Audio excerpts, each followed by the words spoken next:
মহাকাশচারীদের কথা ভাবলেই আমাদের চোখে কি ভাসে বলুন তো? হয়তো বিশাল স্পেসশিপ, গ্রহ, নক্ষত্রের ছবি, তাই না? কিন্তু আমরা কি কখনো ভেবে দেখেছি মহাকাশের ওই ছোট্ট একটা জায়গার মধ্যে তাদের রোজকার জীবনটা ঠিক কতটা কঠিন? চলুন আজ সেই রকমই একটা ব্যাপার নিয়ে কথা বলা যাক, যা আমাদের পৃথিবীর জীবন থেকে একেবারেই আলাদা। আচ্ছা, তাহলে বিষয়টার একেবারে গোড়ায় যাওয়া যাক। প্রথমেই বুঝতে হবে মহাকাশের সবচেয়ে বড় চ্যালেঞ্জটা কি। সেটা হলো জিরো গ্র্যাভিটি, মানে কোনো কিছুই নিচের দিকে পড়ে না, সবকিছুই যেন হাওয়ায় ভাসতে থাকে। পৃথিবীতে যেটা খুবই সাধারণ একটা ব্যাপার, মহাকাশে সেটাই হয়ে ওঠে বিরাট এক সমস্যা। তাহলে একবার ভাবুন তো, এইরকম একটা পরিবেশে যেখানে কোনো কিছুর ওজনই নেই, সেখানে একজন নভোচারী টয়লেটে যাবেন কিভাবে? আর সেই বর্জ্যগুলোই বা যাবে কোথায়? ব্যাপারটা শুনতে যতটা অদ্ভুত লাগছে, বাস্তবে কিন্তু তার চেয়েও অনেক বেশি ভয়ঙ্কর। কারণ সামান্য একটা ভুলে প্রস্রাব আর মল পুরো স্পেসশিপে ভেসে বেড়াতে পারে। ভাবুন তো একবার সেই অবস্থাটা। এটা যে শুধু অস্বস্তিকর তাই নয়, এটা নভোচারীদের স্বাস্থ্যের জন্য সাংঘাতিক বিপজ্জনক। আর স্পেস স্টেশনের ওইসব সূক্ষ্ম যন্ত্রপাতি তো মুহূর্তেই নষ্ট হয়ে যেতে পারে। তো এই অসম্ভবকে সম্ভব করার জন্যই নাসা এমন একটা সমাধান বের করেছে, যেটা আসলে সাধারণ কোনো যন্ত্র না। এটা মানুষের বুদ্ধি আর প্রযুক্তির এক কথায় একটা অবিশ্বাস্য মেলবন্ধন। আর এই সমাধানের জন্য নাসা যে টয়লেটটা বানিয়েছে, সেটার দাম শুনলে অবাক হয়ে যাবেন। কত হতে পারে আন্দাজ করুন তো? পুরো $10 মিলিয়ন। হ্যাঁ, ঠিকই শুনেছেন। এই একটা সংখ্যাই বলে দেয় যে এই সমস্যাটা সমাধান করাটা কতটা জরুরি আর কঠিন ছিল। এর একটা গাল ভরা নামও আছে, হাইটেক টাইটানিয়াম টয়লেট। দেখতে হয়তো সাধারণ কোমরের মতো লাগতে পারে, কিন্তু আসলে এটা টাইটানিয়াম দিয়ে বানানো একটা অসাধারণ প্রযুক্তি। আর এটা শুধু মহাকাশের ওই জিরো গ্র্যাভিটির জন্য ডিজাইন করা হয়েছে। আচ্ছা, এবার আসা যাক সবচেয়ে মজার অংশে। এই টয়লেটটা কাজ করে কিভাবে? যেখানে মাধ্যাকর্ষণ নেই, সেখানে তার বদলে ব্যবহার করা হয় বাতাস। হ্যাঁ, পুরোটাই হচ্ছে এয়ার ফ্লো বা বায়ুপ্রবাহের খেলা। ধরুন, লিকুইড ওয়েস্ট বা প্রস্রাবের জন্য একটা বিশেষ পাইপ আছে, আর পুরুষ ও মহিলা নভোচারীদের জন্য আলাদা আলাদা কাস্টমাইজড ফানেলও থাকে।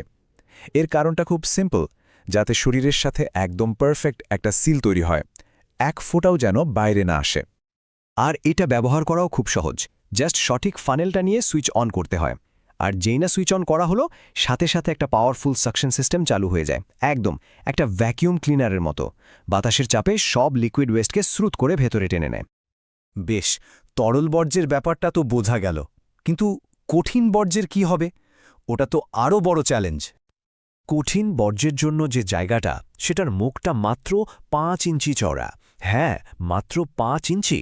তার মানে বুঝতেই পারছেন নভোচারীদের কতটা নিখুঁতভাবে নিশানা লাগাতে হয়। এখানে একটু এদিক ওদিক হওয়ার কোনো উপায় নেই।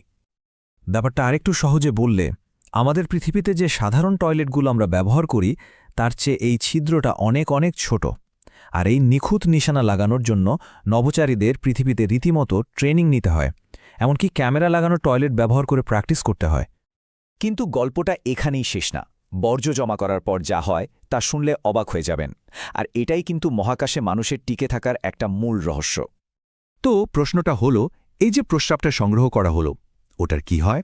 ওটা কি মহাকাশে ফেলে দেওয়া হয়? না, উত্তরটা শুনলে চমকে উঠবেন। ইন্টারন্যাশনাল স্পেস স্টেশনে একটা ভীষণ অ্যাডভান্সড ফিল্ট্রেশন সিস্টেম আছে। এটাকে বলতে পারেন একটা হাইটেক ওয়াটার প্রসেসর। এর কাজ হল প্রস্রাব থেকে সব রকম ময়লা, জীবাণু একদম নিখুঁতভাবে ছেঁকে আলাদা করে ফেলা, আর তারপর সেটাকে একটা নতুন কাজের জন্য তৈরি করা। এই অত্যাধুনিক প্রযুক্তি প্রস্রাবকে একটা জটিল প্রক্রিয়ার মধ্যে দিয়ে নিয়ে গিয়ে তাকে বদলে ফেলে খাবার জলে। হ্যাঁ, ঠিকই শুনেছেন, পানীয় জলে। নভোচারীরা তাদের নিজেদের এবং অন্যদের প্রস্রাবকেই ফিল্টার করে পান করেন। শুনতে হয়তো একটু অন্যরকম লাগছে, কিন্তু এই পরিশোধন প্রক্রিয়াটা এতটাই নিখুঁত যে এই জল পৃথিবীর সবচেয়ে বিশুদ্ধ জলের থেকেও বেশি খাঁটি আর নিরাপদ হয়। এখন প্রশ্ন আসতেই পারে, কেন এমনটা করা হয়? কারণটা খুব সহজ। মহাকাশে জল একটা ভীষণই দামি আর সীমিত জিনিস। ভাবুন তো, পৃথিবী থেকে মাত্র 1 লিটার জল মহাকাশে পাঠাতে লক্ষ লক্ষ টাকা খরচ হয়। তাই স্পেস স্টেশনে জলের প্রত্যেকটা ফোঁটা রিসাইকেল করাটা বাঁচার জন্য অপরিহার্য। তো শেষ করার আগে একটা প্রশ্ন, যে প্রযুক্তি মহাকাশে মানুষের জীবন বাঁচানোর জন্য বর্জ্যকে পানীয় জলে পরিণত করতে পারে, সেই একই প্রযুক্তি কি আমাদের এই পৃথিবীতেও কোনো পরিবর্তন আনতে পারে, যেখানে আজকেও লক্ষ লক্ষ মানুষ বিশুদ্ধ পানীয় জলের অভাবে কষ্ট পাচ্ছে? একবার ভেবে দেখবেন।